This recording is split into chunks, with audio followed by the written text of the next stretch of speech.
আসসালামু আলাইকুম, কেমন আছেন সবাই? আশা করি সবাই ভালো আছেন। আজকের ভিডিওটা আমি কিন্তু ছাদ বাগান থেকে শুরু করিনি। আজকের ভিডিওটা শুরু করেছি বাচ্চাদের স্কুল কলেজ দিয়ে। আজকে প্রথমবারের মতো আমার ছেলেটা কলেজের ড্রেস পরে কলেজে যাচ্ছে। ভাবলাম আপনাদের সাথে শেয়ার করি। এই দৃশ্যটা দেখার জন্য আমি অনেক দিন অপেক্ষা করতেছিলাম। মাশাআল্লাহ, আমার খুব ভালো লেগেছে। আজকে প্রথমবার যখন আমি আমার ছেলেটাকে কলেজের ড্রেস পরা দেখলাম, আমার কাছে ভীষণ ভালো লেগেছে। ভাবলাম আপনাদের সাথে আমার খুশির মুহূর্ত, আনন্দের মুহূর্ত শেয়ার করি। এরপর এই যে বাগানে চলে আসছি, আমার বাড়ির উঠানে। আমার বাড়ির উঠানে কিন্তু কোনো গোলাপ ফুটে নেই, কোনো রকম সুবাসিত ফুল ফুটে নেই। প্রতিদিন এরকম সুন্দর সুন্দর কুমড়া ফুল ফুটে। কুমড়া ফুলও দেখতে কিন্তু খারাপ লাগে না, ভালোই লাগে, তাই না? দেখতে কি সুন্দর লাগছে। প্রতিদিন কেউ না কেউ এসে আমার বাসায় কুমড়া ফুলগুলো তুলে নিয়ে যায়। একটু পরে একজন আসবে কুমড়া ফুল নিতে। যেহেতু কিনে নিতে হয় না, একদম ফ্রি, সেজন্য দেখা যায় যে প্রতিদিনই কেউ না কেউ আসে আমার বাসায় থেকে এই কুমড়া ফুল তুলে নিয়ে যায়। তো আমার কাছে ভালোই লাগে। মিষ্টি কুমড়া তেমন একটা আমার বাসায় হয় না, কিন্তু ফুল হয় অনেক। আপনাদের সাথে অনেকবার আমি শেয়ার করেছি, দেখতেই পারছেন। এর মধ্যে কিন্তু একজন চলে আসছে ফুলগুলো নেওয়ার জন্য। তো যাই হোক, আজকে আবার কয়েকদিন পর একটা ভিডিও নিয়ে আসছি। ভিডিও এডিট করার সময় হয় না। তারপর আগে মোবাইল ছিল 3টা, এখন একটা নষ্ট হয়ে গেছে। আর আমি যে মোবাইল দিয়ে ভিডিও করি, এডিট করি, আপলোড করি, সেই মোবাইল নিয়ে এখন টানাটানি শুরু হয়ে গেছে। এখনকার বাচ্চারা মোবাইল ছাড়া তো পড়তেই পারে না। তো অনেক সমস্যা হয়ে গেছে আর কি, একটা মোবাইল নষ্ট হয়ে। এরপরে এই যে ছাদ বাগানে চলে আসছি। ছাদ বাগানের কিছু কিছু সুন্দর দৃশ্য আপনাদের সাথে শেয়ার করব। আশা করি ভিডিওর শেষ পর্যন্ত থাকবেন।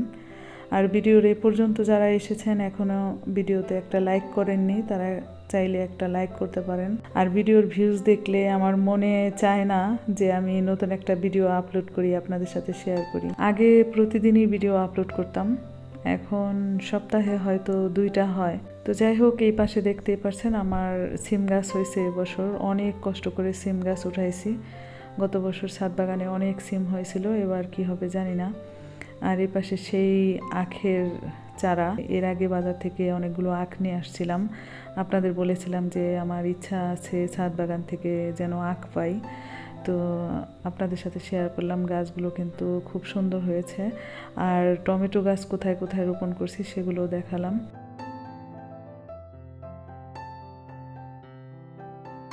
আর এই পাশে একটা ড্রাগন ফল পেকে গেছে। আমার মনে হয় যে এবছরের শেষ ড্রাগন। এবছর কতগুলো ড্রাগন হয়েছে আমার জানা নেই। অনেকগুলো ফুল আসছিল কিন্তু সবগুলো থাকেনি। আবার অনেক ফলও পেয়েছি, লাল সাদা অনেক রকমের ড্রাগন হয়েছে। অনেক ড্রাগন ফলই খাওয়া হয়েছে এবছর। শুকরিয়া আল্লাহর দরবারে, যতটুকু পেয়েছি আমার ছাদ বাগান থেকে আমি শুকরিয়া আদায় করি আল্লাহর কাছে। কারণ আমার ছাদ বাগানে যাই পাই না কেন, 1টা 2টা যাই হোক, ফল শাক সবজি যাই হোক, যতটুকু হোক, একদম সার মেডিসিন ছাড়া এখন কিন্তু সেরকম কোনো কিছুই পাওয়া যায় না। যাই হোক, অনেকক্ষণ ছাদ বাগানে ছিলাম। আমি চেষ্টা করেছি আমার ছাদ বাগানের সুন্দর সুন্দর দৃশ্য আপনাদের সাথে শেয়ার করার জন্য। দেখতেই পাচ্ছেন আমার সকালের নাস্তা নিয়ে বসেছি। সকালে নাস্তা করতে আমার একটু সময় লাগে। বাচ্চাদের স্কুল কলেজে পাঠিয়ে তারপর কিছু কাজকর্ম করি, ছাদ বাগানে ঘোরাঘুরি করি, তারপর সকালের নাস্তা করি। এরপর দুপুরের রান্না আপনাদের সাথে একটু শেয়ার করব, বেশি না। একদম সম্পূর্ণভাবে রান্না বান্না শেয়ার করলে দেখা যায় যে ভিডিও অনেক লম্বা হয়ে যায়। আর লম্বা ভিডিও কেউ দেখতে চায় না সেরকমভাবে। 1 মিনিটের ভিডিও দেখতে চায় না। যাদের ধৈর্য নাই, সহ্য নাই, তারা কিন্তু 1 মিনিটের ভিডিও দেখে না। তো যারা দেখার, যারা আমার প্রিয় আপু, ভালোবাসার মানুষ, তারা কিন্তু আমার ভিডিও লম্বা হলেও দেখে, বড় হলেও দেখে। তো যাই হোক, ভালোবাসার মানুষদের জন্যই কিন্তু আমার ভিডিও করা, এত কষ্ট করা। তা না হলে দেখা গেছে যে ইউটিউবে এসে কিন্তু কিছুই পাওয়া যায়নি, কিছুই পাইনি। অনেকে ভাবে যে আমি হয়তো অনেক টাকা ইনকাম করতেছি ইউটিউব থেকে, সেরকম কিন্তু কিছুই না। আত্মীয় স্বজন অনেকেই মনে করে এরকম। তো যাই হোক, আমি আজকে যে চিকেন ফ্রাই করছি আর পোলাও রান্না করেছি, খুবই সিম্পল খাবার। আসলে বাচ্চারা যখন যেটা খেতে চায় তখনই আমি তৈরি করে দেওয়ার চেষ্টা করি। যেহেতু আমরা বাইরে কোথাও যাই না, সবসময় ঘরের ভিতরে আবদ্ধ থাকি, সেজন্য যখন যেটা ইচ্ছা হয় সেটাই খাওয়ার চেষ্টা করি আর কি। কেমন লেগেছে আজকের রেসিপি অবশ্যই কমেন্ট করে জানাবেন।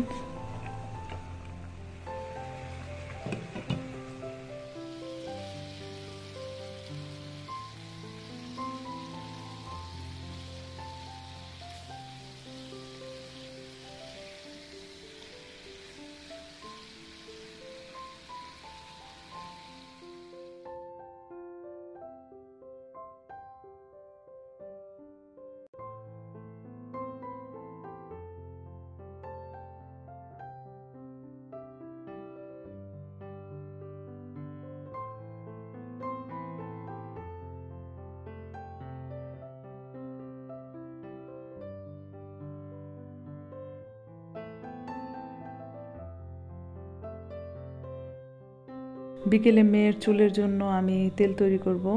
এখানে দেখতেই পাচ্ছেন অনেকগুলো উপকরণ আমি একসাথে করে নিয়েছি। মাঝে মধ্যেই আমার এভাবে তেল তৈরি করতে হয়। আজকে সম্পূর্ণ প্রসেস আপনাদের সাথে তেমনভাবে শেয়ার করব না। আর এখানে যতগুলো উপকরণ দেখছেন সবগুলোই কিন্তু আমার বাসায় আছে। একদম কেশরাজ গাছ থেকে শুরু করে যত রকমের উপকরণ দেখছেন সবগুলোই আমার বাসায় ছিল। শুধু জবা ফুলটা ছিল না, ওটা আমার প্রতিবেশীর বাসায় থেকে আনতে হয়েছে। আগে আমার বাসায় জবা ফুল গাছটাও ছিল। তো যাই হোক, আপনারা নিশ্চয়ই বুঝতে পারছেন এখানে কি কি উপকরণ আছে। এইভাবে মাঝে মধ্যে আমার মেয়ের চুলের জন্য তেল তৈরি করি। এর আগে আমার চ্যানেলে এইরকম ভিডিও আমি শেয়ার করেছি, একদম তেল বানানোর সম্পূর্ণ প্রসেস আপনাদের সাথে শেয়ার করেছি।